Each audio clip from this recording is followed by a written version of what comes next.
de l'époque, notre ami Roland Dumas, il leur avait envoyé 2 caisses de Bordeaux. Ah, c'est tout Roland, ça. Ouais. Généreux, hein. C'était Elf qui avait payé les caisses. Plus une bouteille de cognac millésimée.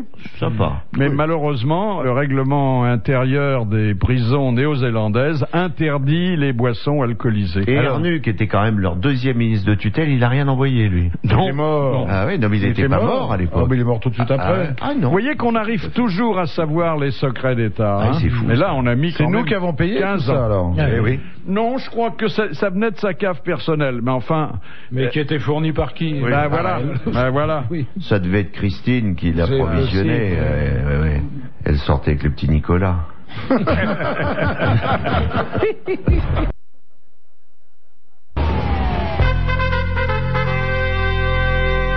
Oh, il y a eu cette histoire extraordinaire, mais bon, finalement pitoyable, du postier de Nancy qui s'est fait escroquer par un copain, qui lui a extorqué près d'1 million de francs, toutes ses économies, pour construire une ville sur la planète Mars. Non, mais Oui, il faut quand même qu'il en tienne une couche. le postier était déjà nettement mité de la tronche. Hein. Oui, quand même. Il devrait s'associer avec De Viégeancourt, il ferait fortune tous les deux. Alors, pardon. Pas fort. Il lui avait expliqué... Faut prendre un peu de sirop, Pépère. Vous savez ce qu'il vous dit, Pépère? Vous êtes allé au match, Philippe, vous avez pris froid. Les courants d'air. Oui. Dans les vestiaires, Faut après. pas se mettre au sport comme ça, sur le tard. Alors, il l'avait conditionné. D'abord, il l'avait invité chez lui pour un grand gueuleton, et puis après, il lui a dit que c'était de la chair humaine. Bon, alors l'autre, évidemment... oui. C'est toujours le postier? Oui, toujours.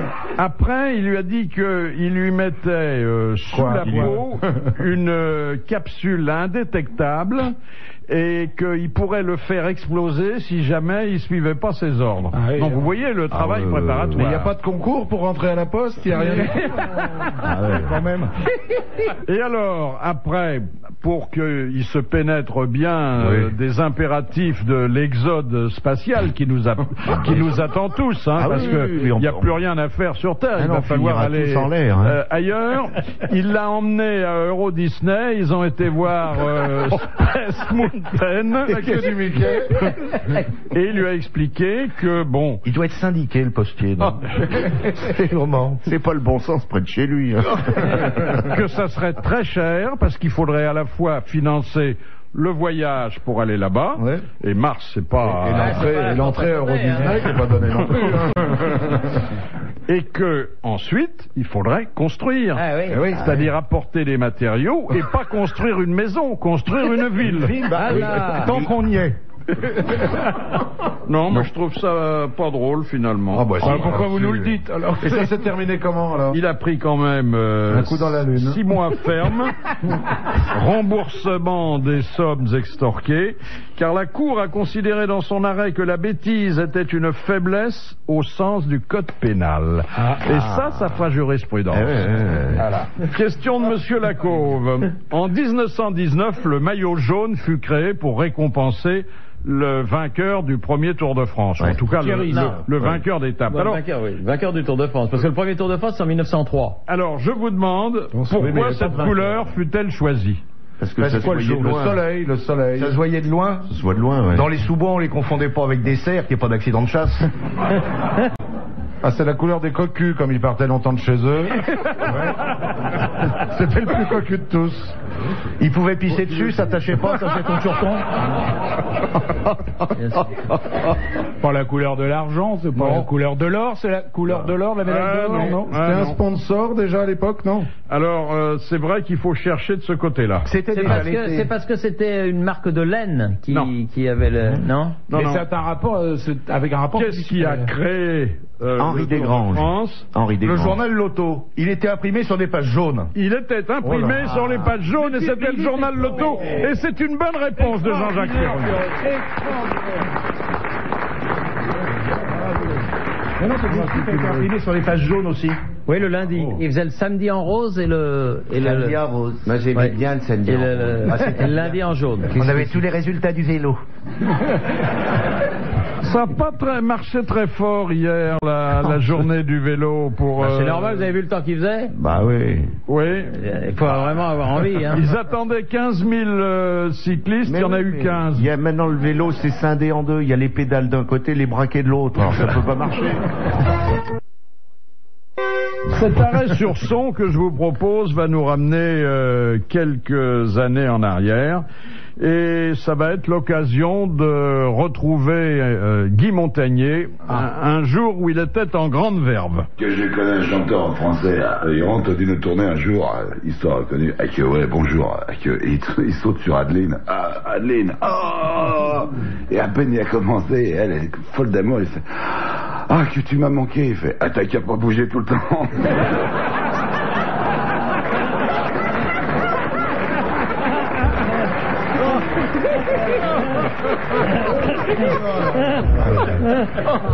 J'ai au bout du fil une charmante auditrice des grosses têtes, c'est Anne Maurice. Elle est fonctionnaire à Mérignac. Fonctionnaire dans quelle administration? Bonjour Philippe, bonjour aussi à vos invités ainsi qu'au public.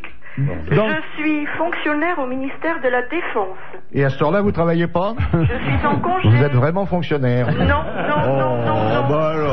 je ne permets pas que l'on dise ça. Je suis en congé. Voilà. Voilà, Pan. Vous avez pris un congé pour pouvoir nous dire bonjour, c'est très gentil. Exactement. Alors, qu'est-ce que les grosses têtes apportent dans votre vie quotidienne? Un conflit. Avec ma conscience, oui, parce que normalement, en sortant du travail, comme toute femme normalement constituée, je devrais rentrer vite à la maison, mais à cause de vous ou grâce à vous, je deviens respectueuse des cyclistes, bien sûr, mais également du code de la route. C'est-à-dire que je ne brûle plus jamais de feu orange. Les feux rouges, n'en parlons pas. Je m'arrête à tous les stops. Quand le feu est vert, je ralentis également. Et c'est pour pouvoir rester davantage de temps avec nous. Voilà, parce que je trouve que en voiture, seul, avec vous, c'est ma récréation, ma récompense justement après une dure journée de fonctionnaire. Mais est-ce que de temps en temps le fou rire ne risque pas de vous faire lâcher le volant?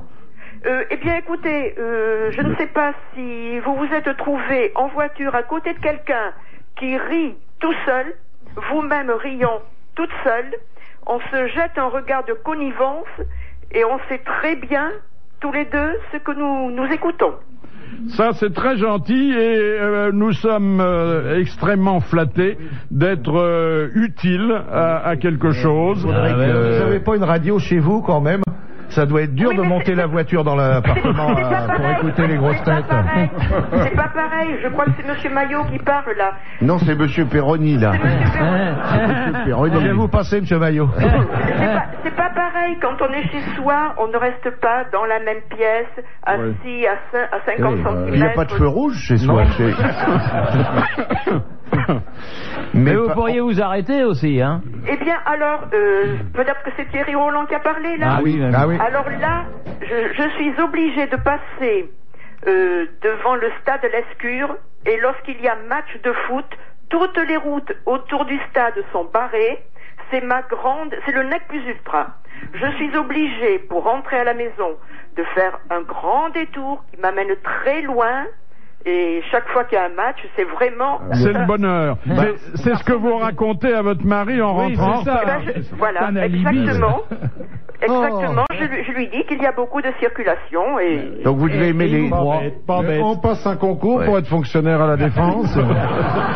En tout cas, merci Anne-Maurice. Merci. Bravo. Philippe. Oui. Votre corbeille à papier à droite, elle est déjà pleine, il faudrait la changer. Ah oui. Elle voit tout. C'est la meilleure, ça. Et en plus, elle a l'image, visiblement. Question d'André Gilbert, qui habite Mousseron en Belgique. Le prénom de Guevara était Ernesto. Oui. Alors pourquoi l'appelait-on le Che? Parce qu'il ne savait pas prononcer Ernesto. Oh non. Parce que c'était le genre Pironi. C'était le genre Pironi, il allait souvent à la cave. C'est de Réfé, non? Ça vient pas de Réfé? C'est le chef. C'est pas le chef, c'est... La tête le duc pendante. commandante. Une abréviation. C'est commandante. Un grade en tout cas. C'est pas un grade, c'est... Commandatore. Non, c'est quelque c'est italien. chose de très affectueux. Macho. Le non, chéri. Et le querido. Pas chéri, mais L'aimé, Le chieur. presque. Ça aurait pu être le chieur parce que c'était une huile dans son genre. quoi. Alors le Le très Quero. cher, Le Quero. exactement. Le très le très cher, cher. c'est-à-dire l'ami, l'ami Guevara. Mon cher Guevara, Voilà. quoi. Ouais, ouais. Eh bien, c'est une bonne réponse de nous tous. Voilà, Tout très à bien, fait. comme ça, c'est très bien. Non, pas de Bon, il y a une très jolie expression de Frédéric Dard. Mystère. Et moule de bonne.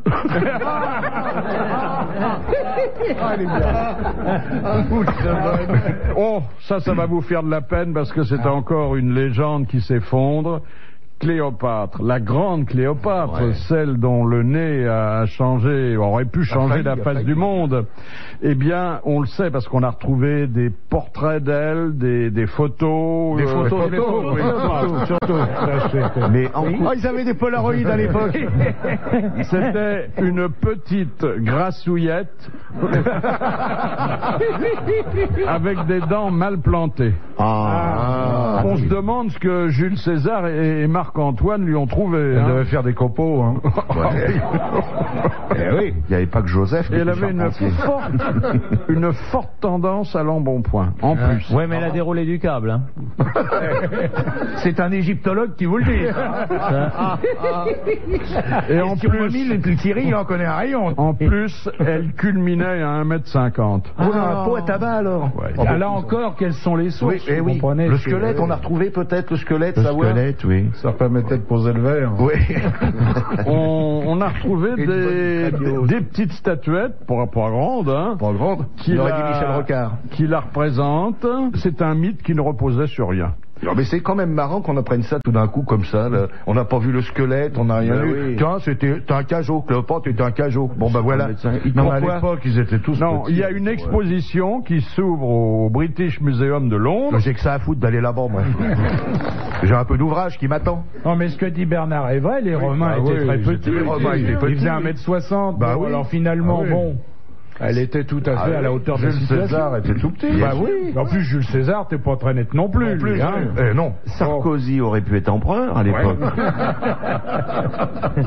Rocard aussi. Et enfin, Monsieur Victor vous propose l'ultime citation. Qui a dit: si l'homme a été créé avant la femme, c'était pour lui permettre de placer quelques mots. Ah oui, ça c'est des proches. C'est... Non, c'est plus ancien. Francis Blanche. Guitry, non. Non, Ah, c'est pas Allais, c'est pas... non, mais Tristan contemporain Bernard. d'Allais. Jules Renard. Jules Renard. Bonne réponse de Jacques Maillot. Bravo, merci. À la prochaine.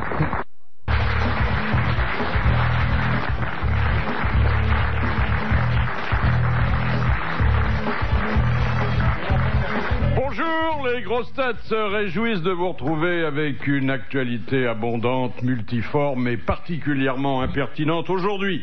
Sans lui, les politiciens passeraient encore pour des gens bien. Jean-Jacques Perroni.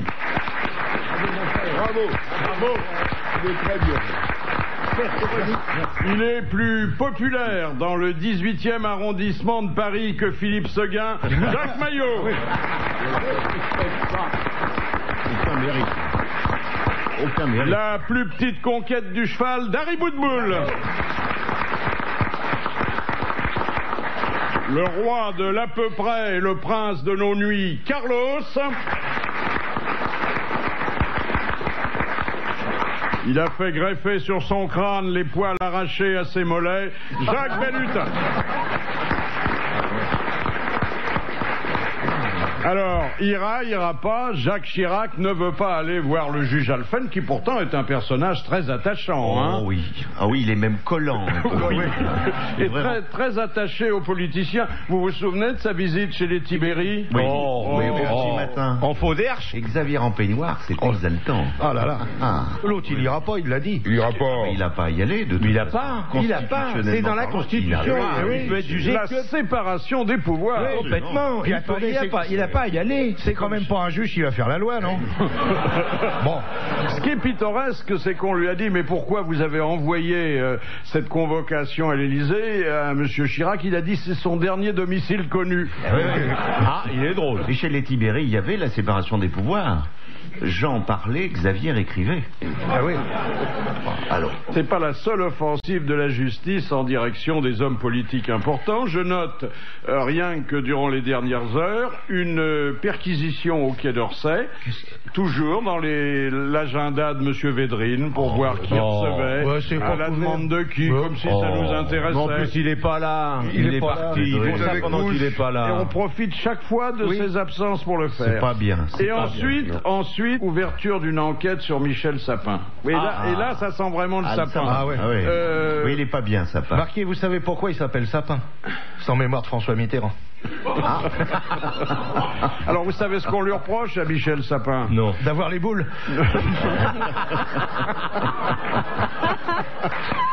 Non, on lui reproche d'avoir joué les Pères Noël en faisant distribuer aux contribuables des dividendes du Crédit Lyonnais alors que le Crédit Lyonnais perdait de l'argent.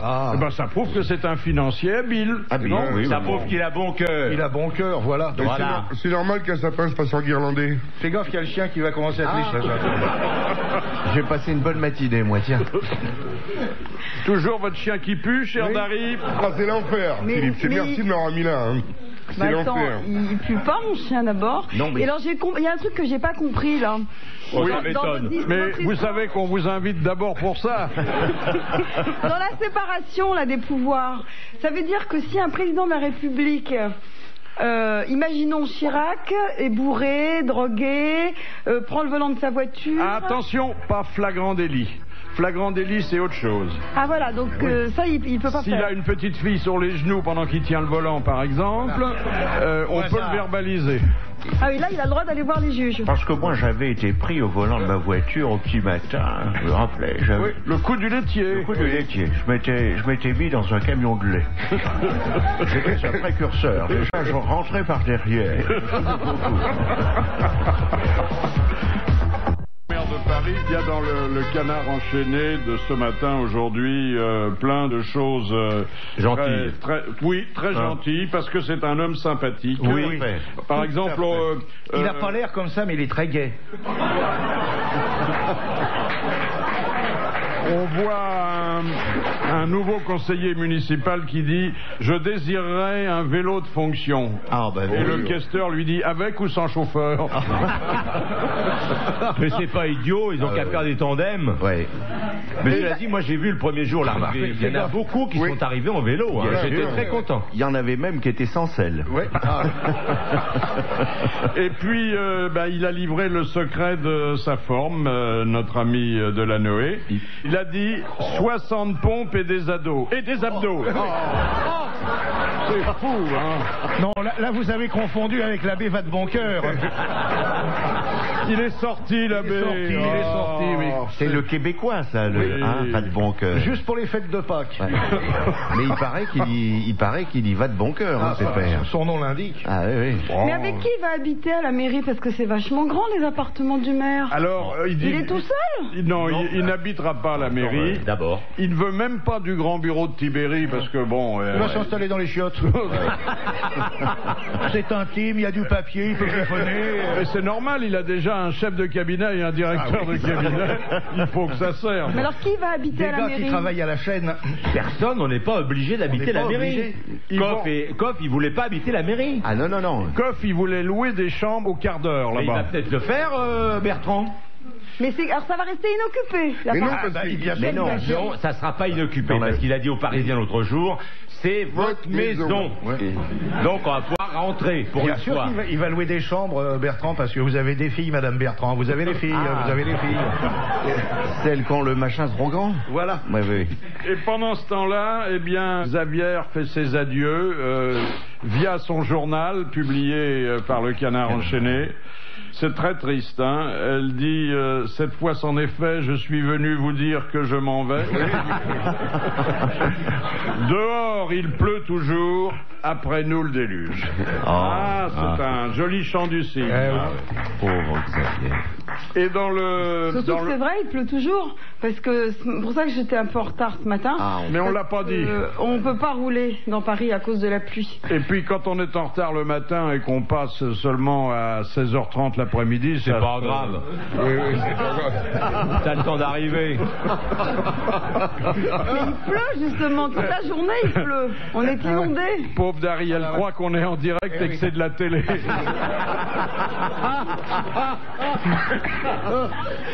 Non mais ça n'empêche qu'il y a des embouteillages même le soir, même la nuit dans Paris c'est vrai, maintenant. il fait un sale temps pour un 15 août. Hein. Que nous devons à monsieur Marandon de Grande-Sainte qui a dit: l'avenir est aux gens prévoyants, à ceux qui ont un livret de caisse d'épargne et qui achètent de la choucroute pour 8 jours sous prétexte que ça se réchauffe. C'est pas... récent. Auteur récent, mais hélas disparu. Bon Dieu. C'est des proches. Des proches. Frédéric Dard. Frédéric Dard. Bonne réponse de Carlos. C'est vrai que la choucroute, ça se réchauffe. À qui vous demandez Faut pas la laisser... Si, ça se réchauffe, mais il faut pas laisser le reste dans la boîte. Dans la boîte, est-ce que ça sort obligatoirement d'une boîte, la choucroute? Bah oui. Bah d'un tonneau, au moins. Mais ça sort forcément d'une boîte, une ça pousse en boîte, la choucroute. Oui. Mais c'est comment le chou de la choucroute d'ailleurs, on sait pas. Bah c'est un chou blanc. C'est un chou blanc. Mais c'est comment un chou Coupé blanc? en lamelles. Coupé en lamelles et qu'on laisse fermenter dans un tonneau. Mais non, justement, moi j'ai me posé la question, je croyais que c'était comme les choux-fleurs. Le chou-fleur, il est blanc. Qu'est-ce qu'on doit bien bouffer? Philippe, on va pas bouffer chez elle, hein. C'est l'enfer. Non mais c'est comment un chou de choucroute? On va faire cuire son chien. C'est un chou. C'est un chou. Et ben ça s'achète pas quand c'est pas cuit dans la boîte. Arrête, moi elle me donne toujours de l'appétit quand elle parle cuisine. C'est Pierre, mais ça ressemble à quoi dans il y a une saison, il faut attendre les marées d'équinoxe pour récolter la choucroute à marée basse. Et bien sûr, parce que c'est quand ça découvre bien qu'il faut y aller. On y va à pied, ça s'appelle la pêche à pied. Voilà. C'est des algues. Elle n'a pas dit que c'était des algues. Non, sous les algues. Sous les algues. Et ça bouge. C'est très mauvais parce que ça fait gonfler et après ça fait. Ça pousse dans les huîtres. C'est très très mauvais pour la santé. C'est horrible le chou. Il y a un régime le chou suscite des flatulences, c'est reconnu médicalement. Il y a un régime pour maigrir, c'est une semaine que de la soupe au chou, du chou et tout, c'est effrayant. Ouais, mais il faut être tout seul. C'est infaisable le chou. C'est pour ça que t'as dit qu'il marche pas parce qu'en couple tu peux pas tenir. Le conjoint s'en va. Mais il faut le faire à deux, personne sans l'autre. Mais ça dépend, si tu te chauffes au gaz, tu pètes directement dans les radiateurs. Et il y a tout le chou fait ça? Non, on arrête pour les on va arrêter. Après il nous en restera plus. Mais est-ce que le chou-fleur, les brocolis, tout ça, ça fait le même effet? Pareil. On va pas là-dessus. Mais non, mais c'est important de savoir. Mais oui, après, parce que les Bretons, par exemple, qui produisent que du chou, c'est effrayant. Non, ils produisent pas que du chou, ils produisent aussi de l'artichaut. Et c'est meilleur encore. Ça fait du foin, si j'ose dire. L'artichaut, c'est Gazprom. La pollution. Il faut qu'ils plantent des carottes. Oui, pour faire bouchon. Une carotte bien placée, ça bouge tout. Dans les demain, t'arriveras à 10h30 pétante. Non, monsieur Carlos, on a dit qu'on sortait des tinettes pour une fois. Hein. Non, mais attendez, c'est la nature, ça, parce que vous êtes très loin de la nature à Paris. On pète aussi à Paris. Oui, ça arrive, tu sais. C'est évident. On a le droit, hein. Et ça fait partie de la vie, ça. Une deuxième citation de monsieur Guy qui habite Saint-Saul-la-Coussière. Il habite où? Saint-Saul-la-Coussière. Enfin, écoute, ma chérie. C'est à côté de Montchambron. Oui. C'est dans quel département? Près de Chougnard. Dans la Saône. Saint-Saul-la-Coussière. Oui, on va pas passer la nuit là-dessus. Mais attendez, on pourrait peut-être savoir où c'est. C'est pas loin de Paupiette sur Chipolata, vers la Danse.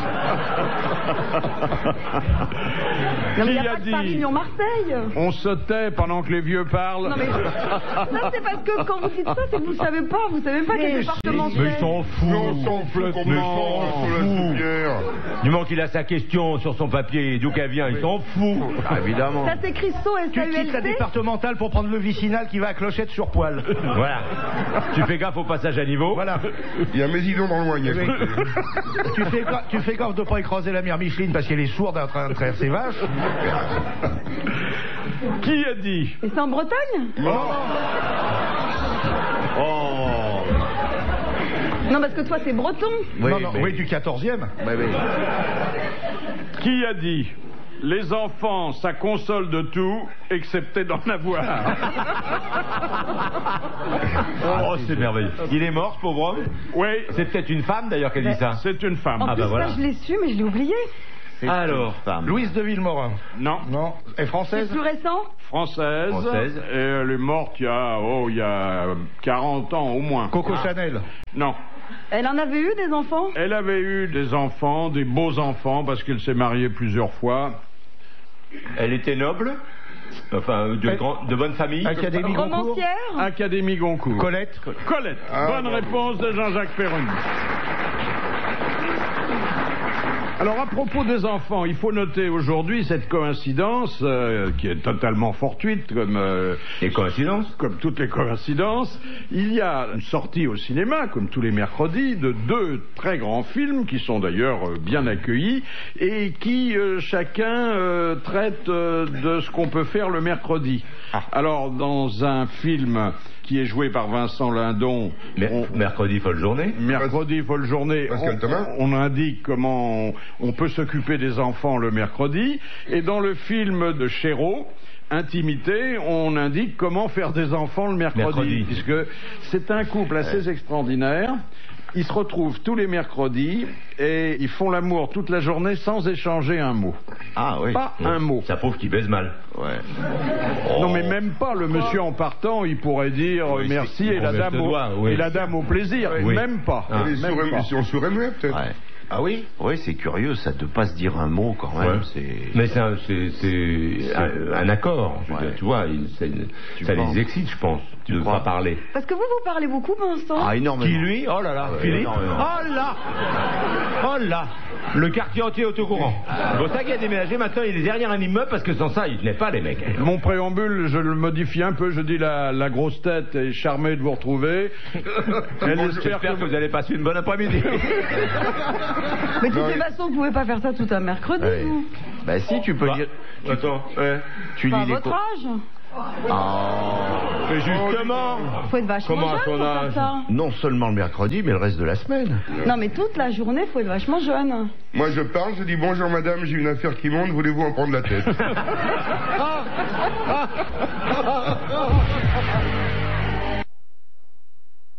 Première question généraliste, je ne l'ai pas choisie parce qu'elle pourrait susciter des commentaires salaces et des réponses ambiguës.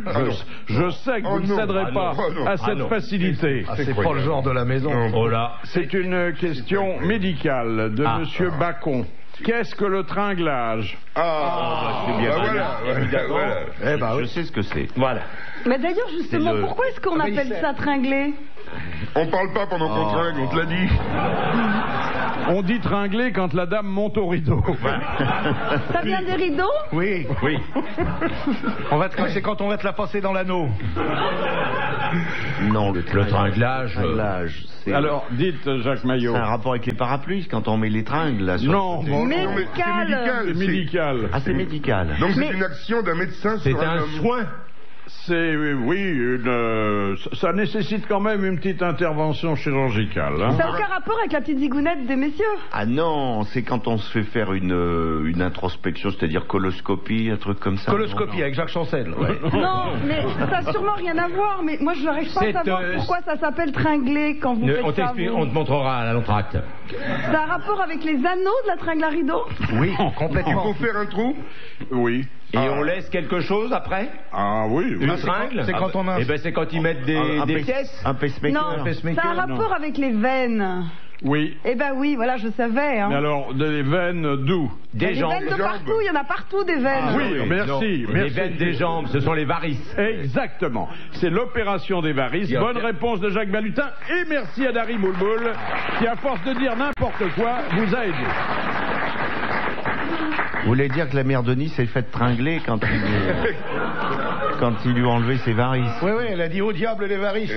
Parce qu'en fait, tringler des veines, ça veut dire les tirer. Oui. Donc quand vous dites... Toi, t'as de la veine quand Tringler, on dit tirer. C'est pareil, nous. Mais la mère Denis, avec toutes les varices qu'elle avait, elle a dû les garder pour s'en faire des cordes à sauter. Hein. C'est les cartes Michelin. C'était plus une femme, c'était une carte d'état-major. C'est complètement stupide d'ailleurs de dire tirer à la place de tringler, parce que de toute façon, vous tirez sur rien du tout, vous rentrez, mais vous tirez pas. Oh là là là là. Oh là là. Non mais l'origine... Il y a longtemps que t'as pas tringlé, toi. J'ai l'impression que notre petite Dari, le sexe l'habite. Oui. Satan aussi. L'origine des expressions argotiques, elle est curieuse en fait. Elle est complètement misogyne. C'est très intéressant. On fera un débat spécial là-dessus. Mais c'est la tremblante qui te fait ça ou la fièvre afteuse? Mais pour l'heure, je voudrais vous annoncer une bonne nouvelle. Patrick Sébastien va revenir prendre sa place parmi nous.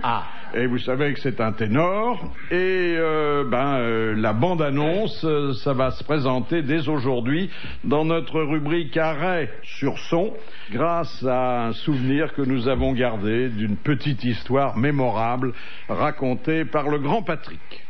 C'est deux messieurs qui sont en train de jouer au golf, et c'est très prenant le golf. Et à un moment, il y a un enterrement qui passe, et il y a un des deux au moment de taper, qui voit l'enterrement qui passe, et qui s'arrête au moment de taper, et qui enlève son chapeau. L'autre lui dit, mais enfin, quand même, on est en train de jouer, mais il dit, c'était quand même ma femme.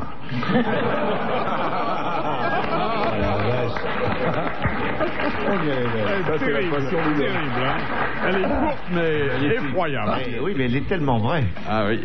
Si on parlait de notre ami Lionel. Oh bah oui. Ah oui, d'abord, toujours dans l'hebdomadaire satirique du mercredi qui nous est cher, nouveau cas de fièvre morose, Jospin trouve son troupeau abattu. C'est magnifique, ça c'est très beau. Hein, c'est très beau. Et ensuite, alors dans tous les journaux, son cafouillage sur la TVA, vous avez vu? Oui. Non. Oui. Il va à l'Assemblée, bon, c'est normal. Bon, c'est son boulot, oui. Oui, il annonce des baisses sur la TVA. Mais c'est pas prévu. Alors ses collaborateurs s'affairent, lui font des signes, on lui parle à l'oreille, il comprend pas. Et il a fallu que Matignon se fende d'un communiqué expliquant le Premier ministre n'entendait pas annoncer une nouvelle baisse de la TVA, mais seulement rappeler que ce qui avait été fait dans le passé par le gouvernement. C'est clair, hein? Absolument clair. Il voulait remonter à Édouard Herriot, là. Voilà. C'est ça. Mais là, il a l'air très très gêné. Hein? Oui, il n'est pas bien. Mais attendez, il a tellement de dossiers que c'est normal qu'il se mélange. Mais il est au courant de rien, Jospin. Il sait même pas qu'il est socialiste. Non. Je veux dire, c'est tout juste s'il savait que Strauss-Kahn avait fait partie de son gouvernement à un moment. Rappelez-vous, quand l'autre avait reçu une cassette marrante, là. Alors il s'interroge, il se disait, est-ce qu'on met un petit coup de barre à gauche? Oui. Vous savez la différence qu'il y a entre un milliardaire et un clochard?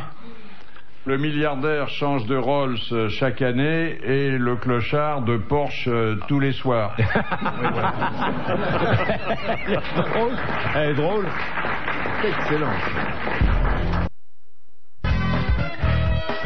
Des nouvelles de Jean XXIII qui fut pape. Il est pas mort? Qu'est-ce qu'il est? Oh là. Attends, c'est magnifique comme nouvelle.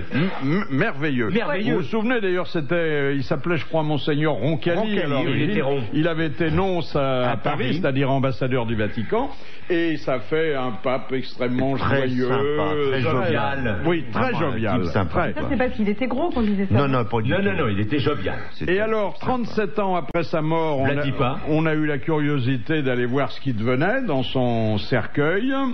Eh bien, voilà. Ils ont ouvert la boîte. C'est un miracle. Un vrai miracle. Quoique l'Église soit pas d'accord. Non, hein.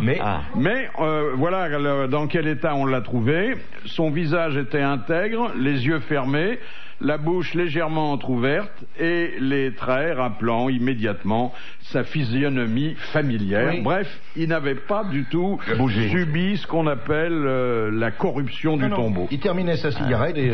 c'est incroyable. Les momies égyptiennes aussi. Oui, mais ils l'ont pas momifié. Il n'était pas embaumé. Il n'est pas embaumé. Il était simplement pas mort quand ils l'ont mis dans le truc. Il lui avait mis quand même... Non, il lui avait mis un peu de formol. Quand même. C'est l'ultime formolité. Donc il paraît que lui-même l'avait formol. Mais ça, vous savez, quand il a été reçu un jour par un grand chef africain qui a dit « Je suis content de recevoir les papes Jean, croix, croix, bâton, bâton, bâton. Mais donc ça veut dire que contrairement à Jospin, il a résisté au verre. Oui, bien. Mais pourquoi est-ce qu'on est allé voir comme ça, ce qu'il devenait? Comme ça, tu sais, quand t'as des boîtes à sardines, des fois ils ont un truc qu'on visite. Je pensais qu'il y avait de la choucroute. Non, ça fait partie du rituel. On appelle ça une reconnaissance canonique. Ça consiste à aller dire bonjour aux gens qui sont morts, voir s'ils s'ennuient pas. On les déterre. Puis c'est comme les grands vins, de temps en temps on change le bouchon. Oui. Donc ils ouvrent. Puis il y a un château neuf. Oui. Mais là, il les retourne pas. Hein. Ah oui, il les retourne. Je crois que c'est à Tahiti où ils retournent les morts. Non, c'est à Madagascar. À Madagascar. Oui, c'est une cérémonie très bizarre. Ils les sortent, ils les retournent, ils font un tour avec et ils les remettent. Et à la mairie de Paris aussi, mais ils font pas ça avec les morts. On connaît quand même, puisque l'Église se refuse à évoquer un miracle, on sait par quelle performance il n'a pas changé du tout, le bon Jean 23. Non, toi non plus, tu n'as pas saigné, tu es toujours se bien étraillé. C'est parce qu'il n'y avait pas d'oxygène dans le cercueil. Ils ont vidé la bulle. Attends, il n'y a pas d'oxygène. Pourquoi il n'y avait pas? Parce qu'ils l'ont vidé. Non, ils l'ont mis sous vide. Non, ils l'ont enfermé dans un tupperware. C'est un tupperware qu'ils ont pris. Quand même une date limite, hein, même les trucs sous vide. Vous voyez le pape avec sa date limite. Ah oui. 23. Mais bien sûr, il y a une date limite de consommation sur les saucisses. Bah oui. Regardez Lénine. Il est tout vert. Il est passé du rouge au vert, lui. Et pourtant, c'est sous vide. Bah, il est sous vide, lui, oui. Non, mais ça c'est Philippe tout craché. Alors il donne une information et puis après on reste toujours sur sa fin. Alors on l'a sorti, d'accord, et on va le mettre où? Question suivante. Eh ben non, on va le mettre où maintenant? Et voilà. Alors je sais pas, je fais la gueule, je réponds plus. Moi je sais pas s'il faut la vacciner ou la piquer, je sais pas. Non mais ils vont le remettre dans une boîte. Mais non, Philippe a dit qu'on le rangeait pas. Ah bah si.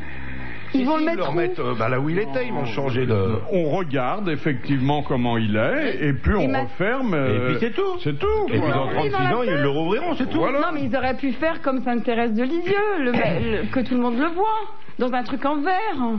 Ah, tu confonds avec le Mont-Saint-Michel, ce qu'ils mettent dans les bocaux. Oui, quand tu le retournes, il y a de la neige. Quand tu retournes le cercueil du pape, il y a de la neige. Je voudrais appeler maintenant votre attention sur ce qui se passe dans les prétoires où les magistrats sont de plus en plus méchamment pris à partie par les justiciables. Alors bon, on a vu là Guy Georges, c'est dans une histoire dramatique, un tout petit côté anecdotique, menacer la justice de ses besoins naturels. En plus, comme le président s'appelait Jacob, on peut dire qu'il pissait sur Jacob en épargnant de la fond, comme dans l'histoire de Le Pen. C'est Le Pen, oui. Et on a vu également dans une chambre correctionnelle un pauvre loupard descendu de sa banlieue parce qu'il avait traité un flic de flic et même d'autres noms. Il l'a traité là, le procureur, de bouffon. Alors, un bouffon. J'ai voulu savoir quelles étaient les limites de ces humeurs qu'on peut exprimer dans les prétoires et j'ai au bout du fil un éminent avocat, maître Michel Magnin. Bonjour maître. Bonjour Philippe. Alors, si nous étions, nous, justiciables, si nous avions maille à partir avec un tribunal et qu'on prenne ça plus ou moins bien, avec la vivacité de répartie et le vocabulaire qu'on nous connaît, quelles seraient les limites à ne pas dépasser aujourd'hui, hein? Oui, alors si vous voulez, le principe est que les parties disposent bien sûr de la plus grande liberté pour s'exprimer dans un prétoire, et la loi sur la presse de 1881 qui réprime l'injure et la diffamation prévoit même une immunité pour les discours et écrits dans les enceintes judiciaires. C'est-à-dire que les avocats ont le droit de dire n'importe quoi. Oui, ça j'attendais ça, mais même les prévenus, vous voyez que c'est une bonne nouvelle. Ah bon. Ceci dit, l'avocat, lui, risque des l'outrage et et ce dont vous y état se rapporte souvent à l'outrage, peut être puni. Alors attendez, là, revenons au fait. Quelqu'un déclare, et devant toute la presse rassemblée de surcroît, je pisse sur la justice, et apparemment on ne le poursuit pas en plus. Oui, je voudrais surtout pas là, que cette réaction soit considérée comme un commentaire sur cette affaire terrible et dramatique qui est en cours. Par contre, ce que je peux vous donner comme indication, quand même, s'il prenait d'aventure à vos invités ou à d'autres l'idée d'aller uriner en public, comme l'ont fait certains individus à Limoges. Moi, j'ai pas envie. Pour se défendre après avoir uriné en direction d'un commissariat de police et d'agents.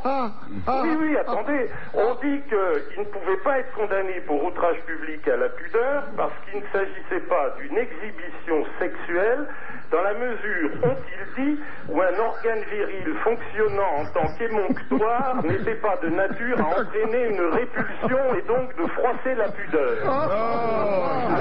Il fallait le faire. Eh bien, merci, Maître Magnin. Bravo.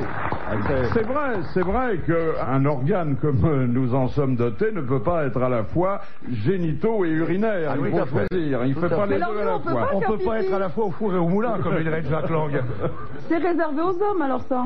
Mais les femmes sont plus pudiques. Hein. C'est rare une dame qui fait pipi en direction d'un commissariat. C'est parce qu'on peut pas. Je connais des mecs qui ont pissé sur des commissariats. J'en connais. C'est peut-être pour ça que Chirac veut pas aller chez le juge. Il se dit peut-être que je vais avoir envie. Une question qui est peut-être un peu compliquée pour vous, mais enfin je tente ma chance. Pourquoi, demande Monsieur Natier de Rouen, aucun être humain ne pourrait vivre un jour et une nuit sur Neptune? Parce qu'il n'y a pas de jour et pas de nuit. Si. Pas d'oxygène? Non. On ne peut pas respirer. Parce que il fait 2500 degrés. Non, c'est la durée. Il n'y a pas de chocolat. Oui. Non. C'est la durée pour y aller. Non, pas pour y aller. C'est la durée du jour et de la nuit. Voilà. Une nuit et un jour sur Neptune. Ça fait combien? 164 ans. Voilà. Oh là. Comment 2 jours? Est-ce que le jour dure combien de temps? 164. Non, 164 c'est les deux. Donc juste la journée. Et donc ça dépend des saisons. Quand on se croise sur Neptune, il est rare qu'on se dise à demain, quoi. Oui, c'est ça.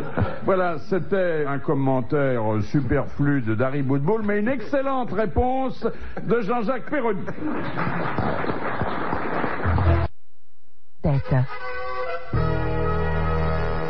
Une question de Monsieur Dumez qui s'adresse à Dari Boudboul quand elle viendra. Monsieur Dumez, elle est venue. Ça a été dur, mais on... Pourquoi? Non, mais en fait, c'est parce que on se tait et on écoute la question de Monsieur Dumez, d'Épernay. J'ai pas de klaxon sur ma voiture, il est cassé. Mais on s'en fout.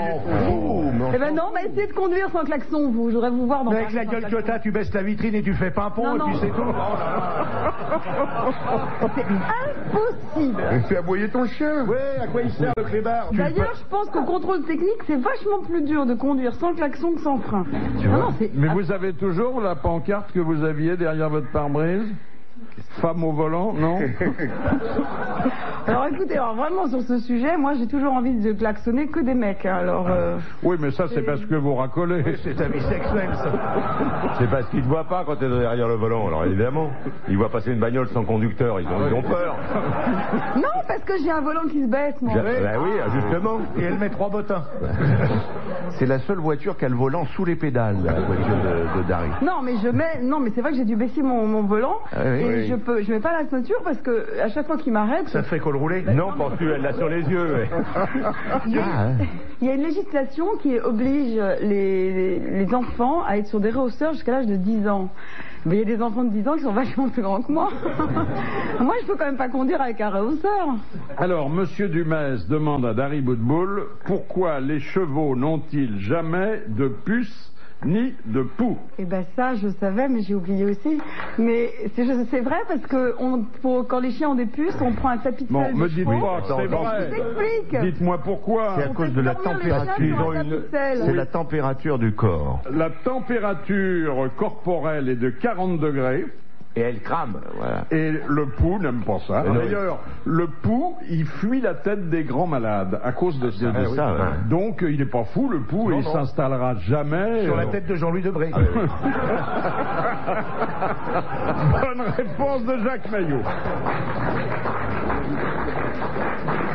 Dites donc, la pauvre mame, Michel Alliot-Marie, elle perd tous ses hommes. Hein. Pourquoi elle a perdu lequel? Fillon affilé. Et Goutéron. C'était un beau nom pour faire. Adrien Goutéron. Oui. C'était qui, ça? C'est un vieux sénateur. On n'aura pas eu le temps de savoir, il sera déjà parti. Oh, c'est triste. Hein. Il lui reste Patrick Ollier, heureusement. Patrick Ollier, qui est son conjoint, si je puis dire. Son compagnon. Il fait quoi, son compagnon? Il travaille avec elle? Il est député. Et le monsieur Goutéron, là, il fait Non, pas Goutéron. Goutéron. Adrien Goutéron. Adrien Goutéron, il est dépité, lui.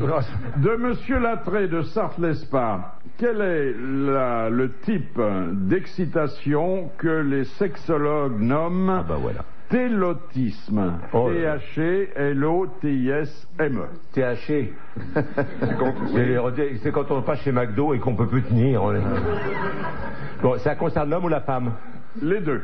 Ça veut dire que c'est la même chose qu'exciter à la fois l'homme et la femme? C'est une pratique sexuelle qui, d'ailleurs, ne témoigne pas d'une perversité extraordinaire. Non, parce qu'on connaît pas. L'excitation des oreilles. Ah, vous, ça vous fait quelque chose? Ah oui, moi, ça me fait. Ah bon? Oh là.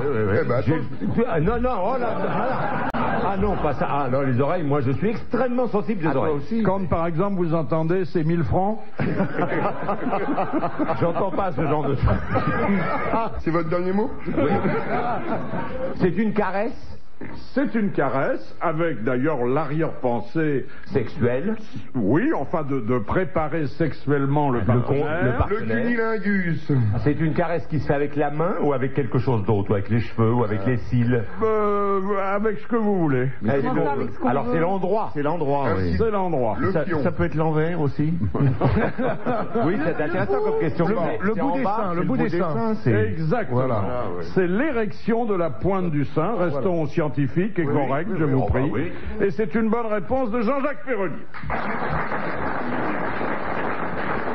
Vous vous souvenez que Jean-Pierre Coff nous a conseillé de mettre du tabasco sur la pointe des seins. N'empêche que quand il fait froid, moi ça me fait le même effet. Oui, mais elle baise avec un congélo. Alors Attendez, mais c'est bizarre. Vous restez frigide d'air. Vous êtes toujours en ménage avec Monsieur Findus? Effectivement, c'est une excitation qui peut se faire avec un glaçon. Un glaçon. Enfin, la bouche, c'est quand même mieux que les mains. En général, elle préfère quand même. Sauf si vous mordez fort, quoi. Mais une tenaille. Sauf que si vous voulez, alors que vous êtes tout seul avec une dame, vous occupez de sa poitrine au complet, comme vous n'avez qu'une bouche, et si vous voulez une simultanée, il faut faire un sein avec la bouche et l'autre avec les doigts. Ou, si vous êtes d'un certain âge, avec la bouche à gauche et avec le dentier à droite.